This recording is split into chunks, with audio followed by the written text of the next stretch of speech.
Olá, olá, bem-vindos a mais um episódio do nosso Reviva Mulher, o podcast que te lembra de ter prazer em viver. E para fazer isso, hoje eu estou aqui com o meu convidado, o Dr. Alessandro Scapinelli, grande médico, amigo, parceiro, pupilo de meu avô há anos e assim aceitou o meu convite para vir aqui falar com vocês sobre saúde da mulher, sobre implantes hormonais e tirar mais dúvidas e sair daqui com clareza de que é possível ter uma solução para a saúde da mulher que dê prazer em viver para você. Então, obrigada, Ale, obrigada por estar aqui. É super importante que médicos como você, grandes médicos, se proponham a falar sobre os implantes, sobre as possibilidades de tratamento para as mulheres que têm patologias hormonais e que estão aí buscando soluções, sem sucesso a maioria das vezes. Então, obrigada por estar aqui, por abrir essa janela de informação para essas mulheres. Eu que agradeço essa oportunidade e eu acho que a gente tem que divulgar um trabalho tão bonito que começou lá com o Dr. Elcimar, que você perpetua de maneira brilhante. Obrigada. Então, para a gente começar aqui nosso bate-papo, eu queria entender como é que um médico, assim, com uma formação clássica como a sua, ginecologista clássico, da acadêmico, como foi esse momento em que você descobriu os implantes como uma solução terapêutica para a mulher e já há muitos anos, e como tem sido essa jornada de trabalho com essa ferramenta também, além das outras, né?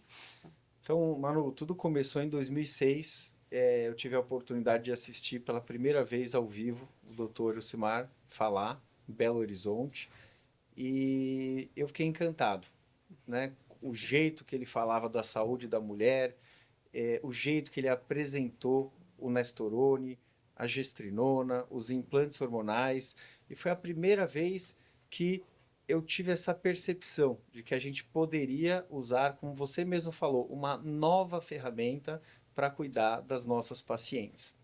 Depois dessa primeira aula, eu comecei o mestrado lá na Santa Casa de São Paulo, terminei esse mestrado em 2010 e quando eu saí da faculdade, eu comecei a acompanhar um grande cirurgião de endometriose e fiquei até 2014. Eu acho que tudo na vida tem um começo e um fim. Então eu já tinha aprendido muito com ele sobre a endometriose, a gente operava de domingo a domingo e eu decidi que era um momento de eu me dedicar ao consultório. E já no final de 2014, eu queria escrever, lembrando tudo que eu tinha visto em 2006, queria escrever um artigo sobre implantes hormonais para uma revista de São Paulo. Mas esses implantes não eram da minha autoria. E eu escrevi um texto e fui procurar o Dr. Elcimar, lá em Moema, no consultório Legal. que ele atendia. E li esse texto, tive aquele momento de espanto, né, quando eu estava de cara a cara com ele. Ele me atendeu e depois que eu li esse texto, ele perguntou para mim: você gostaria de ficar me acompanhando aqui no consultório? Então essa é a minha história, né? Eu tive o convite dele, comecei a acompanhá-lo uma vez por semana lá em São Paulo e fiquei com ele até o momento que infelizmente ele faleceu, né? Então, para mim, eu tive a oportunidade de começar a aprender os implantes com o mestre, né? E eu já tinha uma formação acadêmica em ginecologia endócrina, que foi o meu mestrado, e isso revolucionou o meu dia a dia do consultório, porque a gente podia oferecer para as pacientes algo inovador, como você mesmo disse, apenas uma ferramenta. O que eu vou colocar dentro dessa ferramenta? Qual é o equilíbrio hormonal que eu vou fazer, respeitando a natureza da paciente, respeitando o cenário que ela está inserida. Isso não tem como não dar certo. Só que a gente tem que ter a consciência e a responsabilidade de usar essa ferramenta de maneira certa. E isso que é o divisor, que foi o divisor para mim. Então, eu vim, sim, de uma formação muito acadêmica e eu acho que eu continuo também com uma formação muito acadêmica. E os implantes, no dia a dia, a gente pode observar que oferece a oportunidade de eu individualizar com responsabilidade cada tratamento, independente da fase de vida que essa mulher está. E os resultados são muito bons. E aí, naquela época ali, 2010, né, assim, que você começou a acompanhar? Eu comecei a acompanhar o Dr. Ucimar foi no começo de 2015. Em 2015. 2010 eu comecei a acompanhar essa pessoa, que acho que não tem problema falar, que sim, é que o é Ricardo Pereira, né? Que é um querido, grandíssimo cirurgião, nossa, incrível. E eu tive essa oportunidade de ter essa vivência cirúrgica, a vivência clínica, né? Eu acho que é importante isso daí para poder oferecer para a paciente o que é melhor para ela, né? O conflito de interesse tem que ser sempre a paciente. E aí, nesses 10 anos, 10 mudou anos, muito, né? Assim, quando você começou a acompanhar meu avô para hoje, o cenário é bem diferente, né? Dos implantes hormonais. Ou não? O que é que você avalia, assim, da forma como os implantes estão hoje no mercado versus quando você começou? Teve muita mudança, você acha? Ou não tanto assim? Eu acho que tiveram mudanças para o bem e para o mal, né?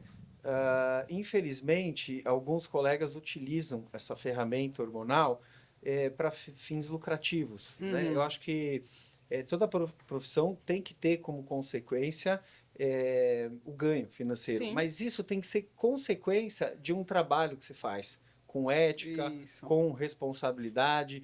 Então, a gente tem que ter muito cuidado com tudo que o Dr. Ucimar construiu, né? Quem sabe realmente usar os implantes hormonais, além de proporcionar qualidade de vida para os pacientes, está resguardando uma coisa que é algo fantástico que a gente tem aqui no Brasil, né? No mundo inteiro não existem implantes de elástico. E, de novo, é uma ferramenta que a gente consegue ajudar as mulheres estarem no seu melhor potencial. Eu acho que é o que eu ouço das minhas pacientes. É muito bom ser mulher, só que o meu problema é a cólica, é a TPM, é o que me pode fazer a minha melhor versão. Isso. Então, é mais uma ferramenta que a gente tem que pode ajudar as nossas pacientes. Isso é uma coisa interessante, assim, de você falar desse feedback de suas pacientes, porque é um conceito que que eu questiono bastante com as mulheres, de muitas vezes as mulheres quererem esperar até a dor ser insuportável para buscar uma solução, né? E essa posição de você querer tirar um incômodo que te impede de atingir o seu potencial, né? Porque não precisa ser uma doença ou uma dor incapacitante, mas uma dor pequena ou moderada todo mês te impede de viver no seu potencial, te impede de ter estabilidade para produzir, seja no trabalho, seja para fazer uma atividade física de forma regular. Uma mulher que tem cólica, ainda que não seja uma cólica grande, uma mulher que tem cólica todo mês, o exercício físico fica prejudicado. Então, essa mulher tem mais dificuldade de ter uma rotina, de fixar esse exercício como hábito. E o pior é que o exercício é uma das coisas que ajuda, né? Sim. Então, é uma bola de neve. E as mulheres ficam, muitas vezes, se colocam no lugar de assumir a dor como uma coisa característica do gênero.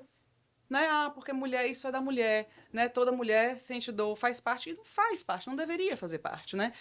A mulher não foi feita para menstruar, né? Assim, a mulher foi feita para parir, para ter filhos, para engravidar. Aquele mecanismo ali é para ela engravidar, não foi para ela menstruar. E isso foi uma coisa que eu aprendi cedo com meu avô, né? Olhar por esse ângulo, mas que poucas mulheres assumem esse papel de buscar a sua melhor versão. Elas se colocam muito facilmente no lugar de sobreviventes. E é muito bom quando você traz para mim que tem mulheres que estão olhando também para isso, sabe? Dizer, poxa, eu quero fazer uma coisa que me deixe ser plena, me deixe ter, né, ali uma vida saudável e atingir o meu potencial. E aí eu queria te perguntar o seguinte: você falou ali do implante de silástico, e a gente aqui, só para contextualizar, temos dois tipos de implantes hoje oferecidos no mercado, que são silásticos e absorvível. O silástico, ele foi desenvolvido pelo meu avô, né, pelo Dr. Ucimar Coutinho, e que foi o grande desenvolvedor, e não só desenvolvedor, o grande protetor, né, dessa ferramenta.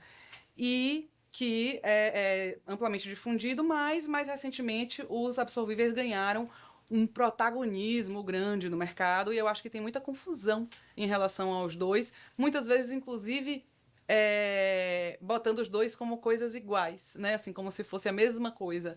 E aí eu queria que você explicasse um pouquinho como é que você vê esses dois formatos, se você conseguiu se adaptar ou usar o absorvível para alguma coisa, ou continua só com silástico, como é isso?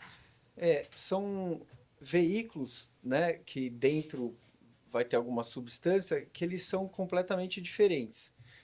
Não é porque o dissilástico é inabsorvível. Quando ele termina o efeito dele, a gente precisa tirar. O absorvível, que é o pellet, a gente não precisa tirar. Mas a grande diferença não é essa. A grande diferença é que o mecanismo de liberação do silástico, ele é mais gradual. Libera uma menor quantidade da substância de uma maneira gradual. Vai fazer pico? Vai, mas o pico é muito tênue.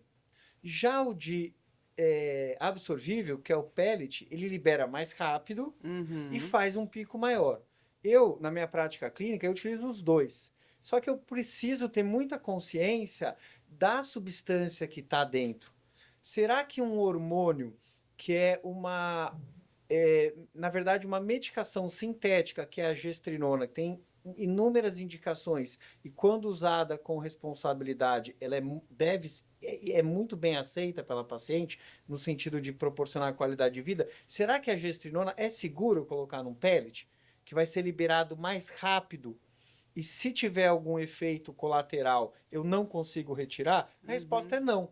Então, o veículo de administração da gestrinona seguro é o discilástico. Uhum. Então, levando em consideração a paciente que está na minha frente para eu poder individualizar, eu posso utilizar implante discilástico, eu posso utilizar concomitantemente alguns pellets também, até para não sobrecarregar essa paciente com muitos tubinhos de cilástico. Então, eu acho que o grande pulo do gato é você enxergar a natureza da paciente e ter a sensibilidade para saber qual é o veículo de administração melhor para ela. Pode ser só cilástico. Algumas pacientes, eu tenho que fazer uma coisa que seja execuível para a paciente. Eu vou utilizar pellets e na minha experiência clínica, a maioria eu vou combinar os dois. Só que o Uhum. grande segredo é utilizar a menor quantidade possível de hormônio para atender os meus objetivos, e os meus objetivos são os objetivos da paciente. Eu quero Uhum. promover o bem. Então, eu acho que são ferramentas distintas que podem ser usadas, mas sempre levando em consideração que o menos é mais. Então, a gente tem que oferecer sempre a menor quantidade hormonal e buscar o equilíbrio, porque a Uhum. falta de hormônio ou de qualquer outro tratamento na medicina é ruim, mas o excesso é pior ainda. Isso, exato. E encontrar esse equilíbrio, né, que é o, o que torna a ferramenta mágica, né? Assim, Sim, porque eu sempre falo assim, um implante é só um implante. Ele é um tubinho aqui é um tubinho com uma droga dentro, com um hormônio dentro. Sozinho ele não faz nada, né? Ele sozinho ele fica aqui, onde ele tá. Ele faz a mágica, né? Ele faz o bem quando ele é prescrito por um médico que tem esse balanço, que consegue fazer essa análise e entender isso é prática, né? E é busca de conhecimento com as pessoas certas. É, eu estava falando, outro dia eu estava conversando com uma pessoa e eu me peguei dizendo assim, eu falei, olha, as pessoas, né, já entenderam que eu gosto de falar de implante e eu acredito que a primeira porta de entrada para o implante no mercado é o ginecologista. Eu acredito muito nisso e eu gosto de falar de implante com ginecologistas, não porque os outros médicos não sejam excelentes também, mas é porque o médico ginecologista ele tem um conhecimento e um entendimento da paciente mais profundo do que outros médicos, né? Então, assim, independente dele já trabalhar com implante ou não, esse médico ginecologista, ele conhece muito bem a paciente mulher e ele conhece muito bem as patologias ginecológicas que a gente vai tratar. Então, é óbvio que ele seria a porta de entrada, mas eu acredito muito que, eventualmente, por a menopausa não vai poder ser uma especialidade da ginecologia, porque a menopausa, ela está em tudo da mulher. Então, como que um médico, psiquiatra, por exemplo, vai tratar uma mulher sem entender da menopausa, né? Sem entender do que a depressão hormonal faz nessa fase? Um ortopedista, tantas outras, um gastro, tantas especialidades que precisam conhecer a mulher na menopausa. E eu acho que a menopausa deveria ser uma especialidade, não deveria ser uma especialidade, deveria ser um conhecimento geral. Só que a pessoa que vai levar isso para os outros tem que ser o ginecologista. O que ensina tem que ser o ginecologista, porque isso faz muita diferença. Quando você aprende, porque aí você encontra esse equilíbrio, fica mais fácil de você entender a fisiologia hormonal da mulher e a mulher. Porque não é só a fisiologia hormonal, é entender a mulher também, né? E o que ela deseja e o que é factível para ela. Então, assim, eu acho que é um caminho que a gente vai trilhando que precisa muito de vocês, sabe? Para a gente conseguir educar a comunidade científica e os outros médicos sobre a importância do tratamento hormonal como uma necessidade além da ginecologia, né? Assim, e eu acho que a gente está ali a passos curtos, mas a gente tem chegado nesse ponto. Mas uma das coisas que surgiu, uma discussão, né, que surgiu inclusive com a chegada dos pellets, que teve benefícios e também trouxe banalizações, né? É, e uma das coisas que surgiu foi justamente esse medo da retirada. E aí eu me lembro que você, já há muitos anos, foi o primeiro a chegar para mim e me dizer, olha, eu desenvolvi uma técnica e eu quero ensinar uma técnica de retirada com ultrassom. Há quantos anos tem isso? Foi em 2019. Aí, ó, 2019. 6 anos, né? E eu achei incrível você ter essa iniciativa. A gente fez ali aquele primeiro movimento.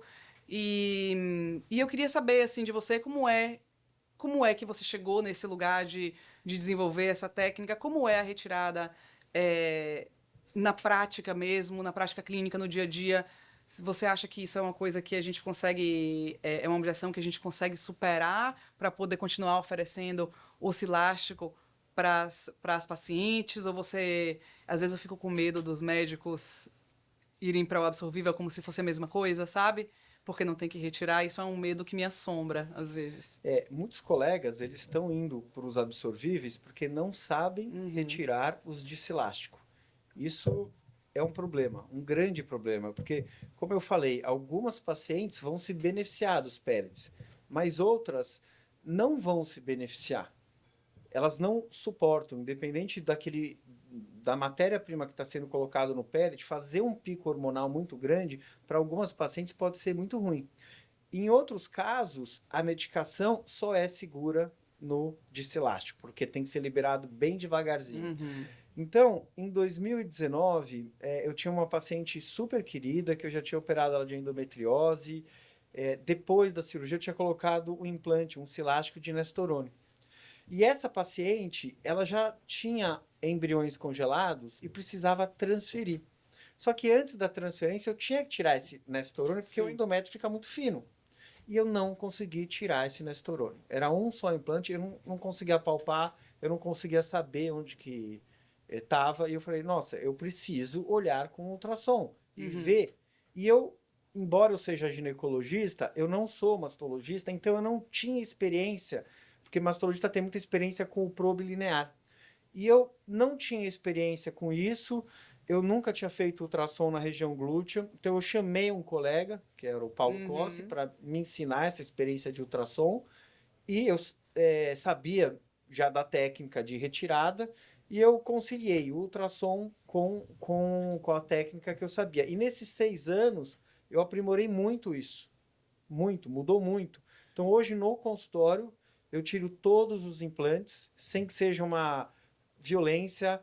Eu não tenho taquicardia, a paciente não tem taquicardia, ela não sente nada. A gente encontrou métodos para relaxar, às vezes põe um pouquinho de alfazema para cheirar. A gente deixa ela bem tranquila e posso te garantir, mano, a gente tira todos, o paciente não tem desconforto. Então, o ultrassom agregou muito. Eu sei que tem colegas que tiram super bem sem ultrassom, mas é mais uma ferramenta para os médicos que quiserem aprender. Porque fica execuível, assim, fica muito fácil, né? Você está oferecendo um tratamento de qualidade para a paciente confia em você, ela se entrega a você e a gente tem que ter a responsabilidade de retirar esses implantes. O que a Sim. gente não pode ver é no dia a dia as pacientes chegando com um monte de implante porque o médico não tirou, porque isso tem um impacto negativo no tratamento.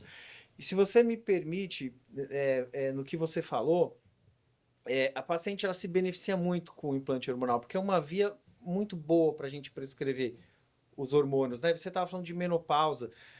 A mulher, quando está na menopausa, ela tem, eu falo para meus pacientes, ela tem maturidade, independência, autonomia. O paciente que tem saúde e a vida presentear com mais 30 anos para Nossa. chegar bem aos 90, é que todo mundo quer. Uhum. Só que os implantes hormonais e esse tipo de ferramenta que a gente pode oferecer aos hormônios, eles são apenas um instrumento na orquestra hormonal. Então, existe um grande erro, inclusive de muitos ginecologistas, de achar, porque existe o comemorativo da menopausa, eles só pensam em envelhecimento ovariano.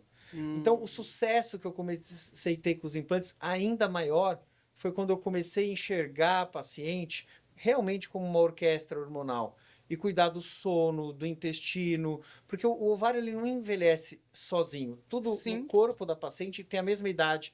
Então, quando eu comecei a cuidar de tudo, eu tive mais sucesso com o implante. Por quê? Porque às vezes, se a paciente está sem energia e eu acho que eu tenho que colocar mais hormônio naquele implante, eu estou sobrecarregando essa paciente. E aí vem efeitos colaterais. Então, quando eu cuido do todo e utilizo os implantes hormonais, sejam os absorvíveis, sejam os inabsorvíveis, que são o cilástico, aí eu entro naquilo que a gente conversou. Eu consigo oferecer o menos para essa paciente. É como se fosse aquele parafusinho que está faltando para o relógio funcionar bem.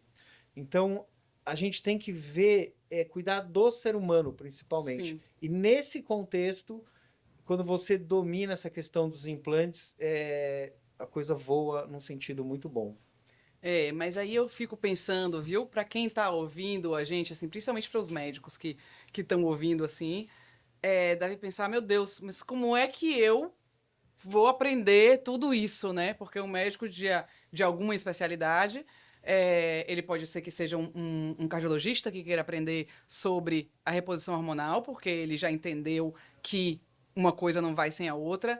Pode ser que seja um ortopedista, pode ser que seja um outro médico, e aí ele ouve isso e fala, aí não vai dar. E eu sei que você tem, né, iniciativas de educação que eu sou super, assim, fã e apoio mesmo, porque eu acredito em ambientes de educação que ensinem da forma como eu sei que você ensina. E eu queria que você falasse um pouquinho do Xi, como é que isso surgiu, da longevidade, e pra gente, né, dizer para todo mundo que existe isso e que tá chegando, inclusive, uma edição aí, e fala aí um pouquinho do evento, do Eu agradeço curso. essa oportunidade. Assim, eu realmente, como eu falei, comecei a ter sucesso com os implantes quando eu fiz a pós-graduação da longevidade. Porque tudo isso que estava faltando, e eu não entendia porque que minhas pacientes não melhoravam da menopausa, por exemplo. Uhum. Só quando eu utilizava uma ferramenta que é maravilhosa. Por quê? Porque além de eu proporcionar o que está faltando, né, de progesterona, de estradiol, de testosterona, eu preciso cuidar dos outros órgãos. Então, eu fiz a pós-graduação, né, para entender que a gente precisa cuidar do ser humano como um todo. O importante é o ser humano, não é a Uhum. patologia que ele carrega. Se a gente, isso tem que Exato. ficar muito claro, né? É, depois dessa pós-graduação, eu me aproximei deles, né? A gente está organizando um curso chamado Xi, que a segunda edição vai ser agora no dia 28, 29 e 30 de novembro, e a nossa proposta é: vamos cuidar das nossas mulheres, vamos realmente enxergar o ser humano. Então, dentro de cada contexto, de cada patologia, a gente quer discutir realmente o que a gente faz no consultório, no dia a dia, Sim. aquele pulo do gato. Porque não adianta só ter conhecimento teórico. Se a gente não tem a ponte para esse conhecimento teórico para a nossa prática clínica, não adianta nada. E em cada módulo do Xi, como hoje é uma realidade, implante hormonal, Uhum. ele tem que ser usado com responsabilidade, com segurança. Porque é muito bom individualizar, e o implante proporciona isso daí. Sim. Só que o limiar entre fazer o bem e o mal é muito tênue, se você não sabe o que você está fazendo.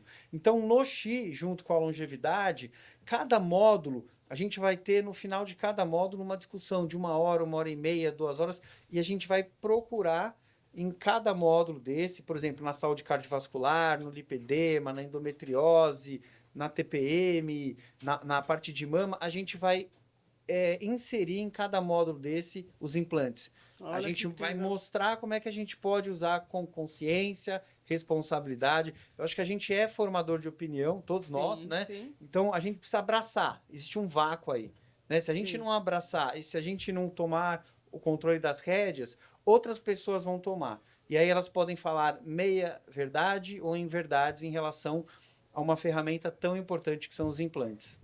Isso é isso. O universo não aceita vácuo, né? A gente tem que. Tem uma coisa ou outra que eu falo que é que informação ruim a gente só combate com informação boa. Não adianta reclamar, entendeu? Tem que chegar e tem que entregar. E eu acho assim, eu pude ir no primeiro Xi e eu pedi pra você falar. A gente nem tinha combinado nada sobre isso, mas eu pedi pra você falar porque eu acho isso, eu acho que é importante a gente divulgar os bons programas de educação. E eu fui, eu fiquei encantada com a qualidade das aulas. É um momento de aprendizado muito rico e que eu quero mesmo que os médicos conheçam que existe esse momento e que eles podem ir lá e que eles podem aprender com você e aprender sobre os implantes hormonais de uma forma ampla e restrita, sem conflitos. E eu queria, assim, aproveitar que a gente está aqui para te parabenizar por isso e te agradecer também, porque a gente não consegue seguir adiante, a gente não consegue evoluir se a gente não tiver isso, né? Se a gente não tiver a boa educação e a boa informação, e eu acho que é isso que a gente está construindo aqui. Então, tudo isso resulta no prazer em viver de cada vez mais mulheres, né? Então, vou aproveitar para a gente encerrar aqui com a informação mais importante, que é que existem formas de aprender sobre implantes hormonais e outras ferramentas que ajudem e beneficiem a saúde da mulher. E você é uma das pessoas que está aqui capitaneando esse movimento. E eu espero que todos vocês que estão assistindo indiquem um médico, ou se você é médico e está aqui assistindo, que você procure Dr. Alessandro Scapinelli, Dr. Fernando Pequeno, ou a Longevidade Saudável, e conheçam esse movimento do Xi, que vale muito a pena. Obrigada por ter vindo e conte comigo sempre para o que você precisar. Eu tenho muito orgulho da nossa parceria e de você como médico e como pessoa. E estou muito feliz de você estar trilhando esse caminho. Eu que agradeço e também para terminar, eu acho que a gente tem que seguir o que a gente sente aqui no coração, né? O nosso subconsciente é o nosso contato com Deus, com a verdade, e meu coração está dizendo que eu estou no lugar certo. Muito obrigado. Obrigada. Então é isso, pessoal. Esse foi nosso bate-papo com o Dr. Alessandro Scapinelli e até o próximo Reviva Mulher. Vejo vocês lá.